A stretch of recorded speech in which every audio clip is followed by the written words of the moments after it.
waktu Saskia Sungkar sama Irwan Sahya. Wah, kita nih jadi ikut-ikutan berita selebriti ya Bu ya. Ngadopsi anak ya. Kalau sekarang sudah punya anak ya Bu ya. Sudah, alhamdulillah. Waktu ngadopsi anak kan begitu. Kemudian ada yang mempertanyakan, itu kalau anak angkat kan nggak bisa jadi mahram. Gimana nanti bla bla bla bla bla. Kemudian Saskia Sungkar menjawab, oh ini doain saja sedang proses laktasi agar keluar air susu, kemudian bisa menyusui si anak tersebut. Kemudian agar bisa menjadi mahram. Nah, berarti kan dialog itu memunculkan pertanyaan fikih. Apakah anak angkat bisa menjadi mahram? Jawabannya bisa. Ketika memang anak itu disusui.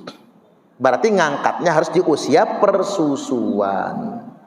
Jadi ibunya akan menjadi ibu susu, anaknya anak susuan, begitu. Maka anak itu menjadi mahram bagi orang tuanya, walaupun anak angkat. Makanya kalau ngadopsi dari bayi itu, ibunya usahakan melakukan proses laktasi. Kalau zaman dulu tuh ada Bu, bisa. Zaman dulu itu ada tukang jampeknya, dukunnya ada, dijampe-jampe sama dukunnya, keluar air susunya. Dia menyusui dan kemudian jadi mahram anak itu, bisa. Zaman dulu, zaman sekarang apa bisa? Bisa dokter. Konsultasi ke dokter nanti dikasih hormon ini, hormon itu kan begitu. Itu namanya proses laktasi. Jadi terciptalah air susu ibu, lalu bisa dinenenkan, anak itu jadi mahram. Jadi tapi ada ketentuannya. Bisa menjadi mahram itu kalau anak itu walam yablughil haulain, belum nyampe 2 tahun. Kalau anaknya sudah 2 tahun lebih nggak bisa lagi walaupun disusui. Apalagi anaknya sudah kumisan kayak Peri itu. Gara-gara keroyokan sama anaknya, kan bayi lagi punya bayi itu Peri. Keroyokan sama anaknya, rebutan sama anaknya itu umpama. Iya nggak bisa jadi mahram. Oh udah bangkotan kok kan gitu ya. Nggak bisa jadi mahram. Yang bisa jadi mahram itu kalau belum nyampe 2 tahun dan menyusuinya sebanyak, kalau menurut mazhab Syafi'i, menyusuinya sebanyak 5 kali dalam 5 sesi. 5 kali susuan. Jadi bukan 5 kali isepan, bukan, 5 kali susuan. Misalnya nyusu pagi, nyusu siang, nyusu sore, 3 berarti kan?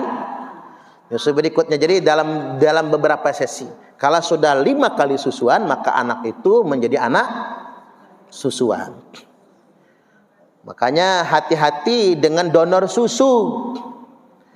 Produksi air susunya banyak misalnya kan, dimasukkan dalam botol asal didonorkan, nggak boleh begitu.